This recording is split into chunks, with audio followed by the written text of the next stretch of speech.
بسم اللہ الرحمن الرحیم۔ السلام علیکم ورحمۃ اللہ وبرکاتہ۔ بسم اللہ الرحمن الرحیم۔ عزیز طلباء اکرام، ایم اے اسلامیات کے مضمون فقہ و اصول الفقہ کا آج ہمارا سبق نمبر 57 ہے، جس کا عنوان ہے عراق میں اسلامی قانون سازی۔ نئے سبق شروع کرنے سے پہلے ہم پچھلے سبق یعنی سبق نمبر 56 کا خلاصہ دیکھتے ہیں۔ پچھلے سبق میں ہم نے افریقہ میں اسلامی قانون سازی کے حوالے سے گفتگو کی تھی، جس میں مصر اور تیونس دو ممالک کی اسلامی قانون سازی کے حوالے سے گفتگو ہوئی تھی۔ تو پچھلے سبق میں ہم نے پڑھا تھا کہ مصر میں مسلمان آبادی کے حوالے سے، ایسے ہی مصر کا سرکاری مذہب اور مسلک کون سا ہے، پہلے کون سا تھا اور اس کے بعد کون سا بن گیا۔ پہلے امام شافعی رحمہ اللہ کے مقلد تھے، اس کے بعد عدالتوں میں امام حنیفہ رحمہ اللہ کی تقلید کی جانے لگی۔ ایسے ہی مصر میں شادی کے قوانین کیا تھے، ان کے حوالے سے ہم نے تفصیلاً روشنی ڈالی تھی۔ پھر ایسے ہی مصر کا وراثت کا جو قانون ہے، عورتوں کی گواہی سے متعلق جو قانون ہے، طلاق سے متعلق جو قوانین ہیں مصر میں مروج ہیں، ان سے متعلق ہم نے بالتفصیل بات کی تھی۔ ایسے ہی ہم نے پچھلے سبق میں پڑھا تھا کہ تیونس میں اسلامی قانون سازی اور تیونس میں اہلیت نکاح کا جو قانون ہے کہ کتنی عمر کے لڑکے اور لڑکیاں ہوں تو ان کی شادی ہو سکتی ہے، اور ایسے ہی تیونس میں طلاق سے متعلق جو قانون سازی ہے اس کے بارے میں ہم نے پڑھا تھا کہ تیونس میں جو طلاق کا اختیار ہے وہ مرد کی بجائے عدالت کو دیا گیا ہے۔ اگر کوئی مرد طلاق دینا چاہتا ہے تو وہ عدالت میں جا کر دے گا، باہر دی گئی طلاق قابل قبول نہیں ہوگی، اور یہ اس لیے کیا گیا تاکہ مرد پر یا عورت پر ظلم و زیادتی نہ ہو۔ تو یہ دو ممالک تھے مصر اور تیونس، جن کے بارے میں ہم نے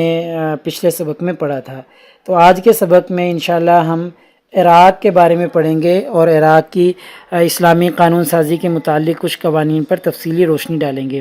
جس میں سب سے پہلے ہم پڑھیں گے عراق چونکہ مشرق وسطیٰ کا ایک ملک ہے تو اس کی اہمیت پر روشنی ڈالیں گے۔ ایسے ہی عراق کا جو محل وقوع ہے اس پر گفتگو کی جائے گی۔ عراق کی آبادی کے بارے میں بات کی جائے گی کہ کتنے فیصد آبادی مسلم ہے، نان مسلم ہے، ایسے ہی اگر مسلم ہے تو کون کون سے فرقے سے تعلق رکھنے والی ہے۔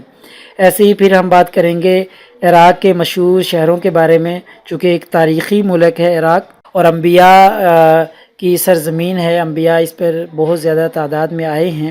تو اس طریقے سے چونکہ قدیم ملک ہے تو اس کے جتنے بھی شہر ہیں وہ بھی تقریباً قدیم ہیں، تو ان کے حوالے سے گفتگو کریں گے۔ ایسے ہی عراق کا سیاسی پس منظر ہم دیکھیں گے کہ سیاسی پس منظر اس کا کیا رہا ہے، کیسے اسلام یہاں پر داخل ہوا، تب اسلام داخل ہوا تو کیا حالات تھے، اس کے بعد اب موجودہ دور میں سیاسی حالات کے حوالے سے گفتگو کی جائے گی۔ پھر ایسے ہی جو عراق میں قوانین نافذ ہیں وہ قوانین 1959 میں بنائے گئے تھے، ان کا نام تھا احوال الشخصیہ۔ ان قوانین کے کچھ اہم نکات پر ہم بات کریں گے، جیسے دوسرے نکاح پر پابندی، نکاح ثانی کے لیے اجازت نامہ، دوسرے نکاح پر سزا، حضانت، طلاق کا تصور، طلاق کا حق، تعلیمی اخراجات وغیرہ، ان پر انشاءاللہ ہم تفصیلی گفتگو کرنے کی کوشش کریں گے۔ تو اب سب سے پہلے ہم دیکھتے ہیں اس ملک کی اہمیت کے بارے میں کہ مشرق وسطیٰ کا یہ اہم ملک ہے۔ تو عراق جو ہے وہ ایک اہم اسلامی ملک ہے۔ عراق میں بھی اسلامی قوانین جاری کرنے کی خوب کوششیں کی گئی ہیں، اور یہ ملک مشرق وسطیٰ کا ایک زرخیز ملک ہے۔ یہاں کی زراعت بہت زیادہ مشہور ہے اور زرعی اجناس جو ہیں یہاں کی بہت زیادہ مقبول ہیں۔ ایسے ہی یہ جزیرہ نما عرب کے شمال میں واقع ہے۔ ایسے ہی تیل کی پیداوار نے اس ملک کی اہمیت کو بہت زیادہ بڑھا دیا ہے، کیونکہ عراق کی تیل کی پیداوار بہت زیادہ ہے۔ دنیا میں پیدا ہونے والا تیل 6% عراق کا ہے، اور یہی وجہ ہے تیل کی پیداوار کی وجہ سے ہی جہاں پر دوسری چیزیں تھیں، دوسرے اسباب تھے، وہیں پر امریکہ کا عراق پر حملہ کرنے کا ایک سبب یہ تیل کی پیداوار بھی تھا، تیل کے خزانوں پر قبضہ کرنا۔ اب ہم عراق کے محل وقوع کے بارے میں گفتگو کرتے ہیں کہ اس کے مشرق میں ایران واقع ہے، اور اس کے شمال میں ترکی واقع ہے، اور اس کے جنوب مشرق میں خلیج فارس ہے، اور مغرب میں اردن اور شام دونوں ممالک ہیں، اور ایسے ہی اس کے جنوب میں کویت اور سعودی عرب واقع ہے۔ نقشے سے یہ بات خوب اچھے طریقے سے واضح ہو جاتی ہے۔ اب ہم عراق کی آبادی کے حوالے سے بات کرتے ہیں تو عراق کی آبادی تقریباً 2 کروڑ کے قریب ہے، اور اس 2 کروڑ آبادی میں سے 75% لوگ عرب ہیں، اور ایسے ہی اس کے علاوہ جو لوگ ہیں جن میں 10% کرد ہیں اور 10% ترکی سے آئے ہوئے لوگ ترک ہیں، اور اس کے علاوہ باقی جتنے بھی ہیں باقی 5% جو بچتے ہیں وہ دوسرے علاقوں اور دوسرے ممالک کے رہنے والے ہیں۔ یعنی یوں کہا جا سکتا ہے کہ جو عراق ملک ہے اس میں زیادہ آبادی عربوں کی ہے، باقی تو نہ ہونے کے برابر ہے، جیسے 5% دوسرے ممالک سے ہیں، 10% کرد ہیں اور 10% ہی ترک ہیں، زیادہ تر آبادی عرب ہے۔ اور اس آبادی کا جو زیادہ تر حصہ ہے وہ دجلہ اور فرات کے علاقوں پر مشتمل ہے۔ دجلہ اور فرات کے قریب جو علاقے ہیں یا ان کے کناروں پر رہنے والے زیادہ لوگ ہیں، کیونکہ پرانے زمانے میں چونکہ پانی کی قلت ہوتی تھی تو یہاں پر جب دجلہ اور فرات گزر رہے ہیں تو لوگوں نے جب اس ملک کو آباد کیا تو دجلہ اور فرات کے کناروں پر آ کر بسنا شروع ہوا، تو وہیں سے اس ملک کی ابتدا ہوگی، تو اسی لیے اس کے دجلہ اور فرات کے ارد گرد زیادہ لوگ آباد ہیں۔ عراق کی آبادی کو 2 حصوں میں تقسیم کیا جاتا ہے، جس میں سے پہلا حصہ شیعہ آبادی کا ہے اور دوسرا حصہ اہل سنت آبادی کا ہے۔ تو 60% آبادی جو ہے وہ اہل تشیع برادری کی ہے، اور جبکہ 35% آبادی اہل سنت کی ہے۔ اس کے علاوہ عراق میں عیسائی بھی آباد ہیں جو کہ 5% ہیں، اور کچھ دوسرے لوگ بھی ہیں جو دوسرے فرقوں اور دوسری برادریوں سے تعلق رکھتے ہیں۔ ایسے ہی اگر ہم عراق کے مشہور شہروں کی بات کریں تو عراق کا جو دارالحکومت ہے وہ بغداد ہے، اور اس کے علاوہ اس کے جو مشہور شہر ہیں جن میں موصل، نجف، کربلا اور کرکوک یہ بڑے بڑے شہر شامل ہیں۔ بغداد جو ہے وہ عراق کے قدیم ترین شہروں میں سے ایک شہر شمار ہوتا ہے، اور یہ شہر یعنی بغداد جو ہے یہ اب تک آباد چلا آ رہا ہے۔ اب ہم عراق کے سیاسی پس منظر کے حوالے سے بات کرتے ہیں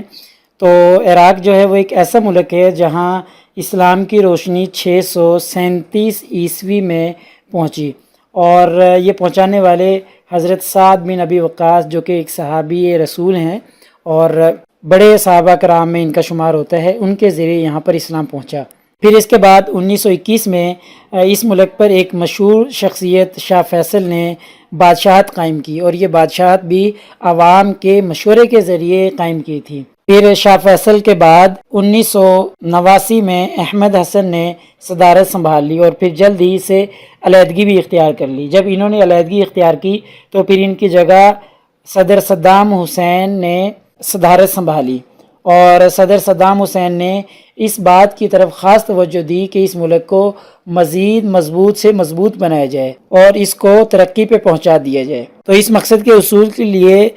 صدر صدام حسین نے ہتھیاروں کی تیاری شروع کر دی اور بہت بڑے بڑے ہتھیار بنانا شروع کر دیے۔ اس کے بعد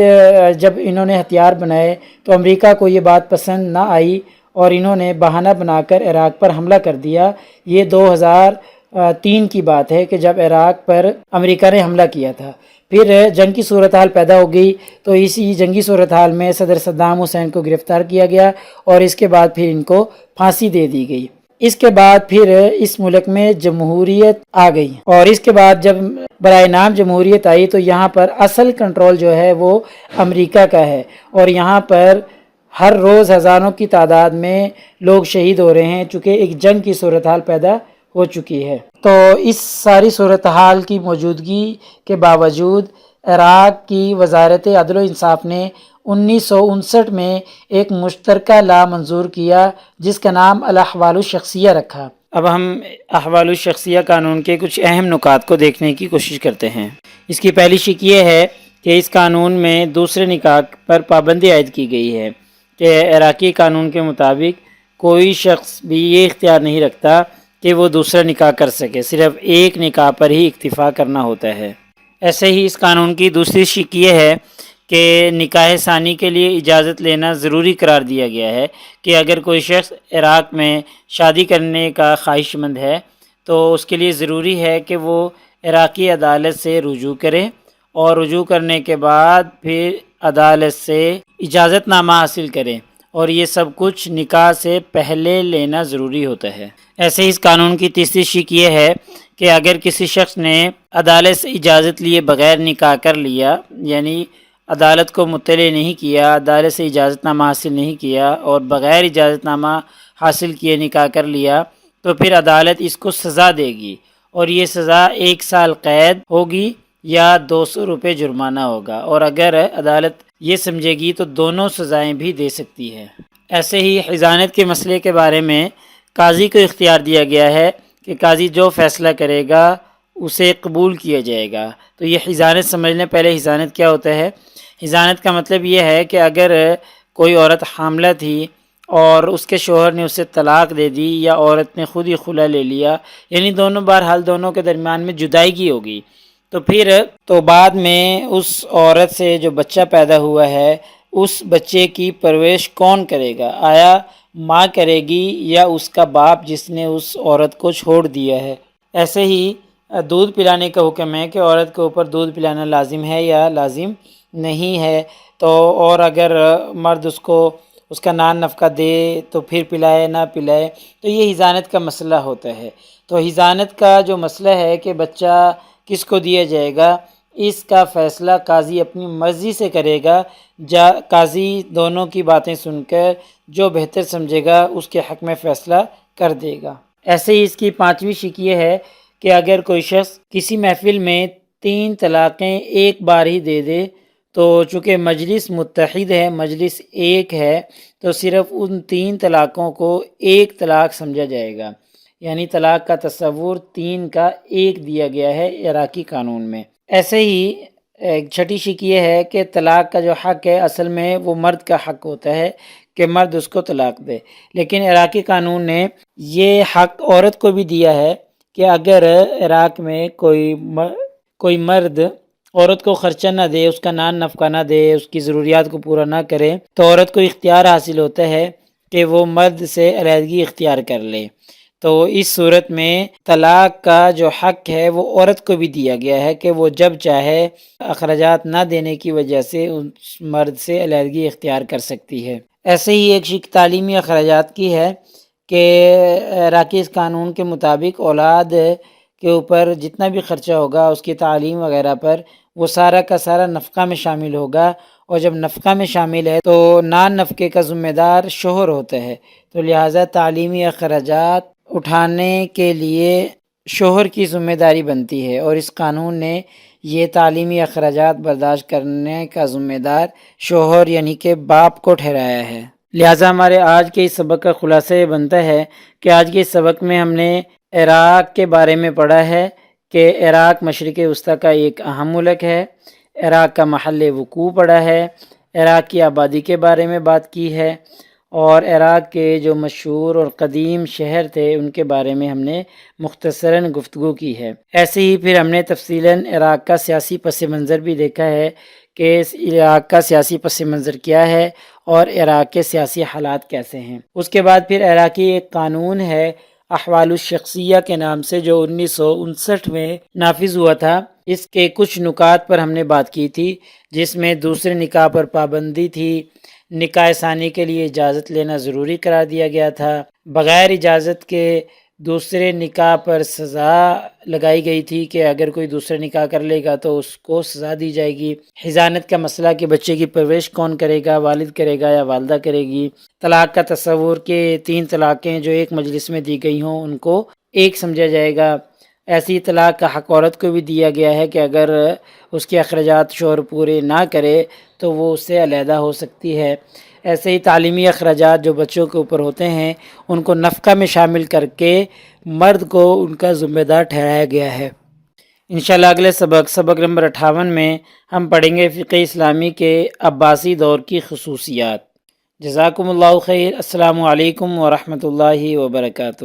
انشاءاللہ بہت جلد اگلے سبق میں ہماری دوبارہ ملاقات ہوتی ہے۔ اللہ تعالیٰ آپ سب کا حامی و ناصر ہو۔